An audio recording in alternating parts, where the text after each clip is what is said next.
Listeners, are you trying to make bigger profits in your small business? Like many of us, I'm sure you're feeling it. Business is hard. And now more than ever, you need to have a plan to keep your business not just to survive, but thrive.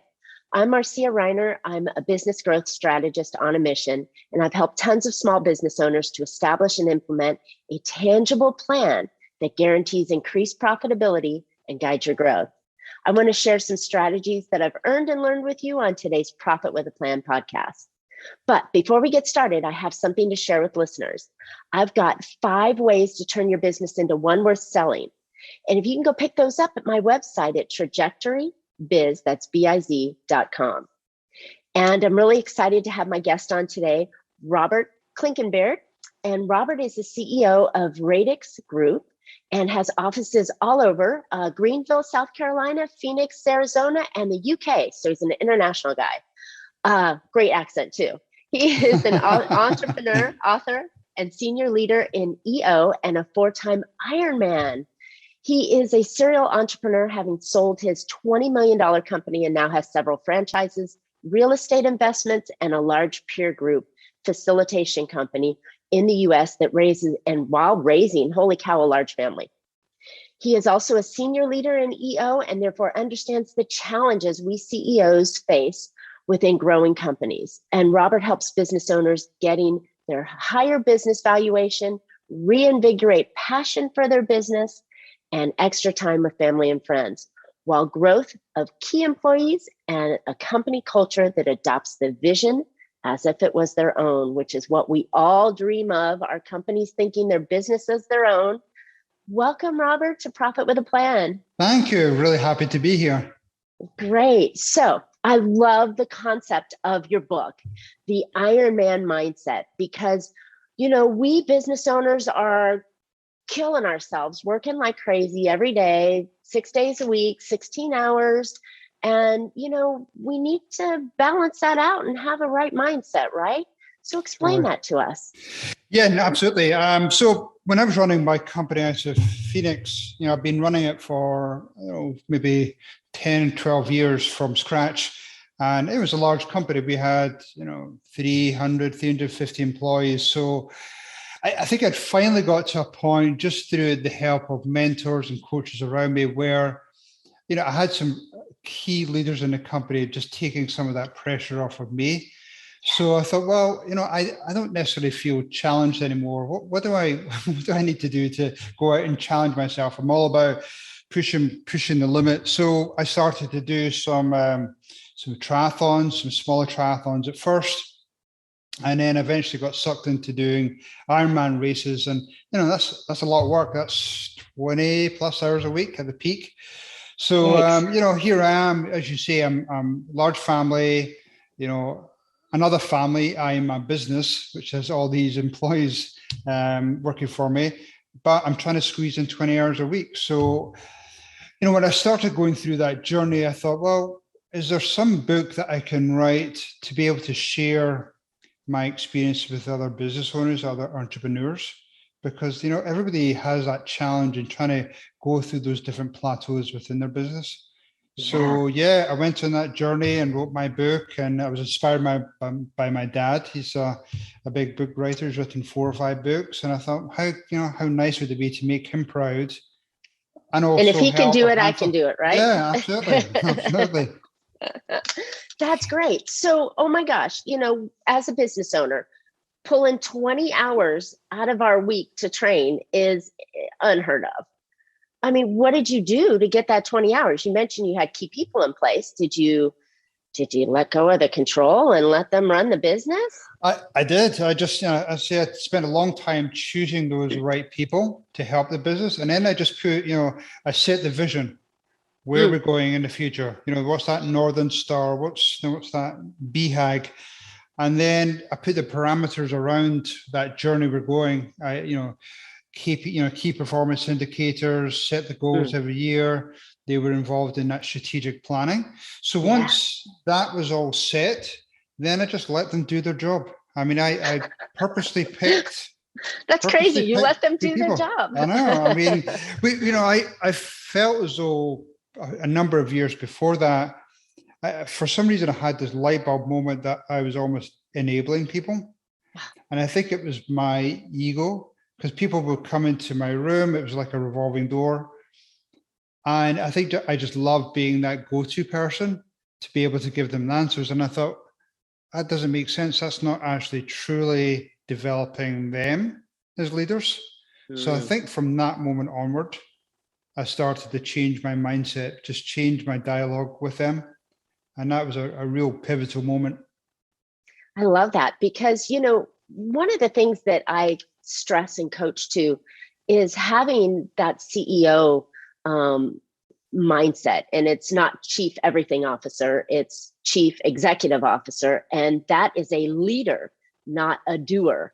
And so we all started our business wearing all 8 hats, trying to juggle everything. And, you got to a company with 350 employees and, you have to give up the reins and lead and allow them to blossom. And you get so much more out of your business than trying to go over and screw in this screw and twist that light bulb to, it's silly. That mindset shift of being the CEO really, really is a big jump. No, absolutely. And, I think a lot of people don't realize is that they almost feel as though they have to work longer and harder than other people, their employees, because they almost have to somewhat prove themselves. But in reality, they're actually doing more damage to themselves because they're spending less time with their families. They're spending less time in the gym or working out. They're not eating the way they should do. So that's eventually going to catch up with them. And you and I had a conversation before that. Almost that exit then is forced upon them because something catastrophic will happen to them. Maybe they go through divorce. Maybe they go through some type of health issues. So why not take a step back and think, well, how can I really truly act as a CEO and delegate to people and figure out what I can do to really better my life? I think that's it. That's the work-life balance that we business owners don't have. We get into our business and we think, more is better and just keep chugging along. And, if I just make one more call or one more, work one extra day, stay a couple hours at night, it's damaging to us. And when you put out the actual hourly rate, you're working less than minimum wage when you start doing that. So true. And to be able to take that shift and really think how I can bring people on, get them doing what I shouldn't be doing, and then let myself stay in that genius zone. I think that's the thing that many business owners can't fathom.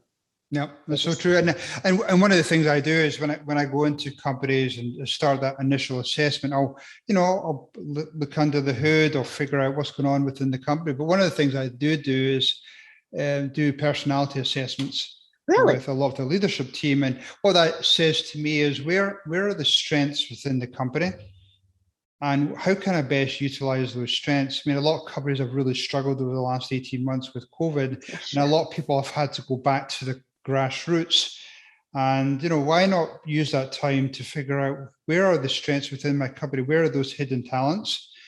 And, obviously one of the goals is to try and get the owner to be working more on the business rather than working in the business. Yeah. So where are their key strengths? Is it more in business development? Is it the finance? Is it more in operations? Yeah. So by trying to identify that and then make sure that you have a real good team supporting where you're weak at. That's really important. Having what do they say? Your biggest asset in your business is your people, right? Mm-hmm. Totally. And, to do a personality test to find out how do they react? How can we have a great working relationship, but how to get the most out of them, right? What do they say? I heard a report a little while ago that, most employees only work like 2.7 hours a day, because they're screwing off and talking and not being efficient and, whatever, bathroom breaks, smoke breaks, whatever. But yeah, to really get them, because they're your heart of your company, and to get them working at their best best self. And to do that, I never really thought of personality testing to utilize that skill. It was always the interpersonal skills of, communicating together, but that's a fantastic idea. Where did that come from? I don't know, just something I experienced in my company. I think, unfortunately, later on in my business, we did that. There's so many tests out there between Culture Index and DISC and Colby, but it was something I think it was almost a little bit of a light bulb moment between my partner and I, where we read each other's personality assessments and realized, that's why that person's like that. That's why I thought they were maybe a little bit of an ass or something, but everybody has their own way of doing things. And so realizing that later in my business and now using it in my practice, where yes, I can learn about how best to communicate and how can we encourage communication within the company to best utilize that. What did you say, 2.5 hours a day? Yeah. Or how can I utilize the skills within my company? Or do I break off 3 or 4 people that have unique skills and create a little pod to work on a specific project where their skills complement each other? So I think those assessments definitely help in just leveling up your company. I like that because, when you think about it, if you can get them doing more than that 2.7 hours a day, and you can get them to feel satisfied in their company, in their work, and reward them in ways that they appreciate those rewards, you can't find that out without that kind of analyzing, and I think that's how you get your company. There's a ceiling for what one person can do. But when you have a collective of people doing it, I mean, you can really move mountains with the right people in the right place.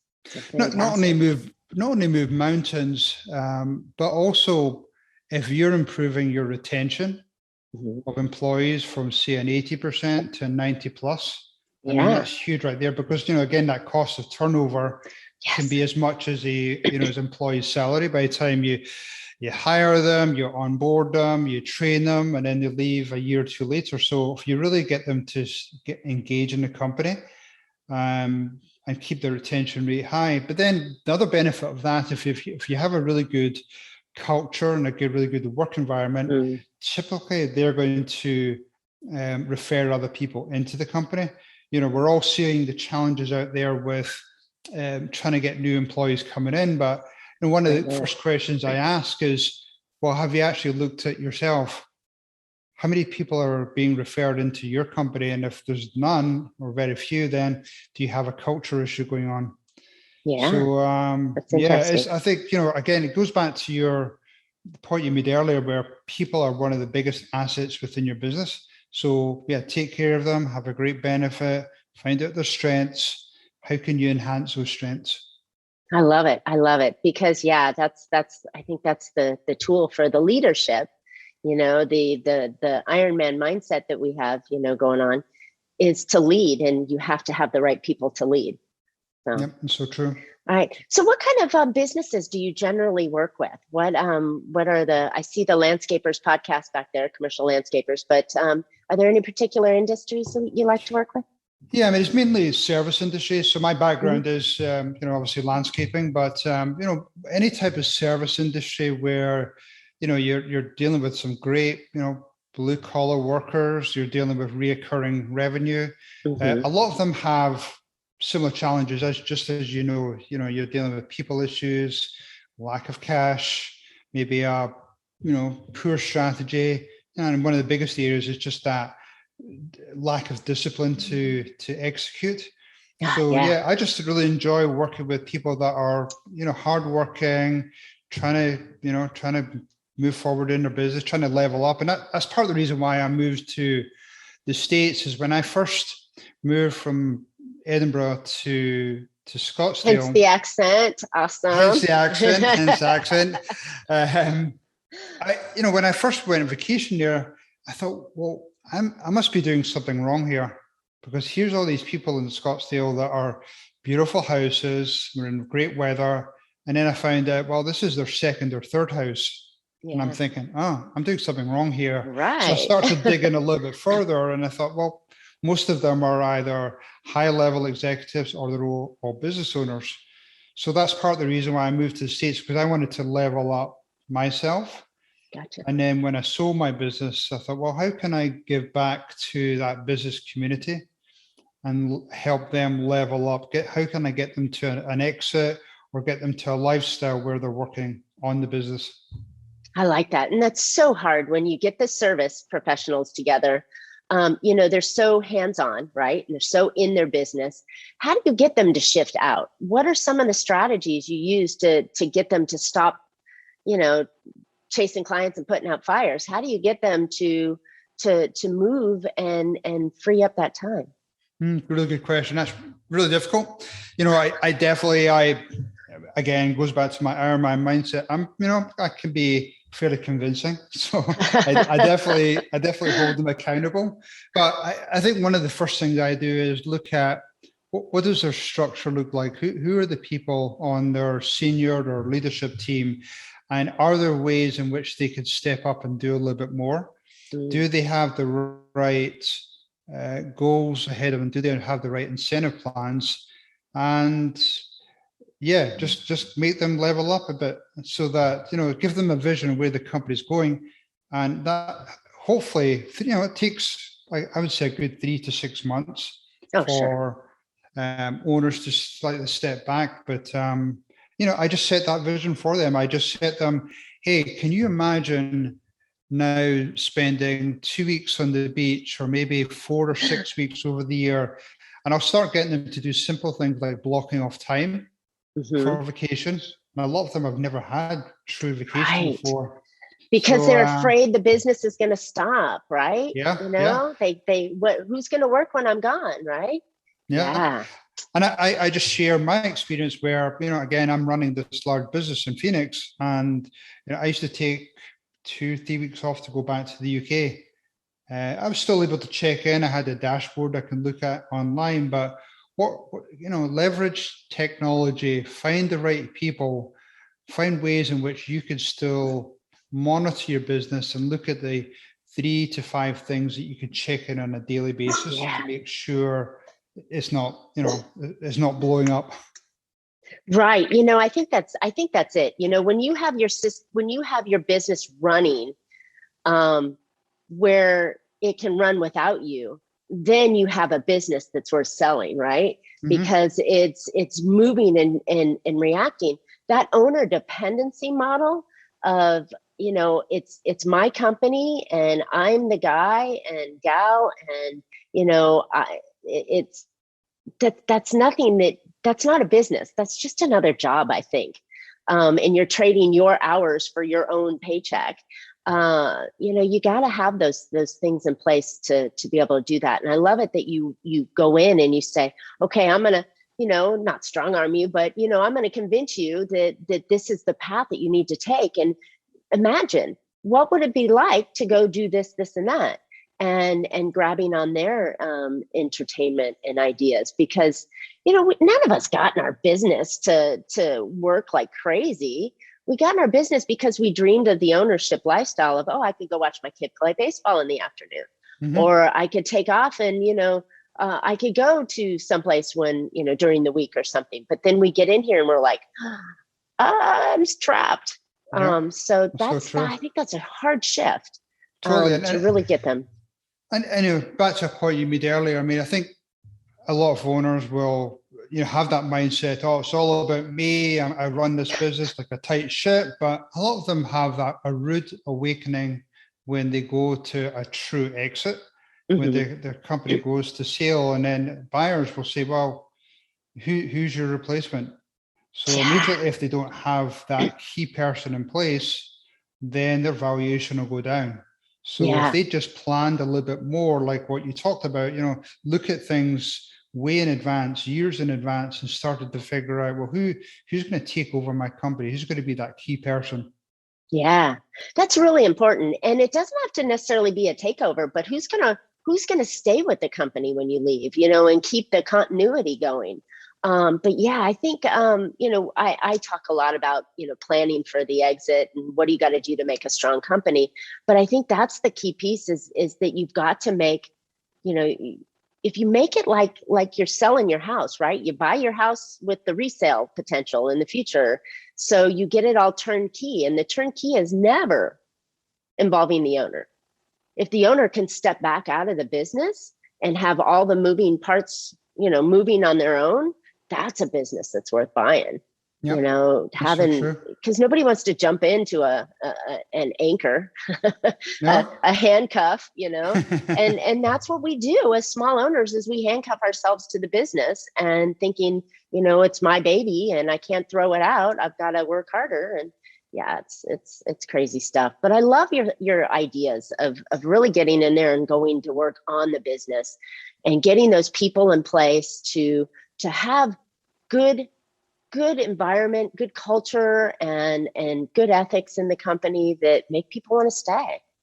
I mean, this is right now in the economy today. There's all these people that don't want to work, or they don't want to go back to what they were doing before.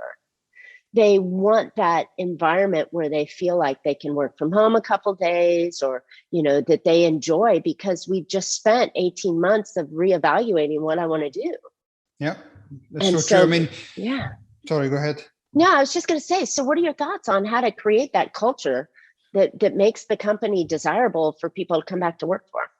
No, I mean, you're right. I mean, there's a big term being used, the great resignation. And it's because, a lot of people are re-examining how they operated, how they, were in, what was the company they were like with before? Did they enjoy it? Did they enjoy the work? Did they enjoy the commuting? So yeah, you're right. A lot of people are either not going back, or they're trying to resist going back to the workplace. So yeah, I think, CEOs, owners of the company really have to carefully look at what type of work environment they have. Are they having company events? Are they taking their employees out? Are they having good incentives and are you salaries? Appreciating your employees? Yeah. Yeah. What are you doing to really enhance? Yeah. Are you giving them education? Are you sending them on courses? So there's so many different ways you can actually take care of your employees. And a lot of time, owners don't even, they rarely do annual reviews. They rarely ask the employees, what do you think? What do you think? What do you want? And going back to even to the personality assessments, in there there's a section on, what truly drives that person. Mm-hmm. Is it money? Is it some other giving or charitable donation? Is it about the BHAG of the company, the purpose of the company? So, but you have to ask the employees that. You have to do surveys with them. You have to check in with them all the time. And I don't feel as though enough emphasis has been spent in that year. A lot of companies are now realizing that now and trying to catch up. But there's just needs to be more time spent on the employees. I agree, because like we said earlier, they're the lifeblood of your company, and they're going to take you. If you groom your employees right, they're going to take you to the next level. They're going to level you up for it. You're not going to level up. They're going to level up for you. Wow. Yeah. That's really powerful stuff, and definitely a different thought, especially with the smaller companies. They're not thinking that. They're thinking, how do I get the next client? How do I deal with the crap that's going on? They're not thinking forward and planning, and employees and mindset and, culture is planning, and it's creating that environment you want. I mean, why do we buy a certain car? Why do we have, Apple products or Android products? Because we have a status we want, but it's also a culture that we're looking for. And I think that's really important that we create that inside of our company. No, 100%. And when you actually think about it, if you're really taking care of your employees and providing that good culture, then that can work two ways. It can help to bring on new employees, so they're referring them into a really great company, Or if they're out there talking to their friends and saying, hey, I work for this great company, they do this and that. So they could almost become another set of salespeople by just promoting the company. So brand I think awareness. brand awareness. I think a lot of people really miss the boat there. These are really great points. I didn't even put that together with the brand awareness that your employees can go out and brag about you, right? Yeah. And when you're selling your company, or whenever you sell it, or how you're marketing your company. So there's a guy here in my area, Charles Antis, and he's a roofing company, large roofing company, but he's always doing community work, food drives, clothing, taking care of, they'll go repair a roof for a family that is in need or something like that. His brand is fantastic because of what he represents in his culture and his community. And I love looking at what he's doing and think that that's a brand in itself. You don't have to pay marketing or be on social media or do your ads. You do good, or you have your employees brag about you, and that gives you free advertising. Well, I love that. That's probably been a huge part of their success. I mean, they probably do good work as well, but if they're doing work within the community, I'm sure the people in the community are probably saying, hey, have you seen this person do this, this, and this? So yeah, I think that's huge. Yeah, great ideas. Great ideas here. So Robert, where can listeners find out more about you, your methods, your coaching, so they can build an Ironman company of their own? Yeah, absolutely. Well, thank you for that. So through my website, the Radix Group, RADIX, the Radix Group, LLC.com. So that's my primary website. You can find out about my coaching. I do a podcast, the Commercial Landscapers podcast, which covers landscaping, but also covers multiple different businesses. We have some great guests on that. And, LinkedIn is also a good place as well. I try and keep that up to date. So yeah, I'd love to hear from people. People can get me through my website, and I provide free chapters in my book, and they can read more about that Ironman mindset. So yeah, happy to hear from people. Love it. Love it. Yeah, this is a great way to really look at your business in a different way and gather your employees on and create that culture you're doing, because, this is a business, right? And it should be about something that you value and enjoy yourself. So I love it. Cool. Love it. All right. Well, listeners, thanks for listening today. I hope you found an idea or two to put into your business that will help you be more profitable. Don't forget, now more than ever, it's important to build your own profit plan. So don't forget to pick up my 5 ways to turn your business into one worth selling right now. Go check it out on my website at trajectorybiz, that's biz.com. And Robert and I would love to hear your questions and comments on here. We will bounce back your responses. So please comment, and don't forget to subscribe to the show. As always, you can catch Profit with a Plan on any of your favorite podcast players. And we're looking forward to more great profitable information on next week's show. So until then, make your plans and profit with them. Thanks, Robert. Thank you.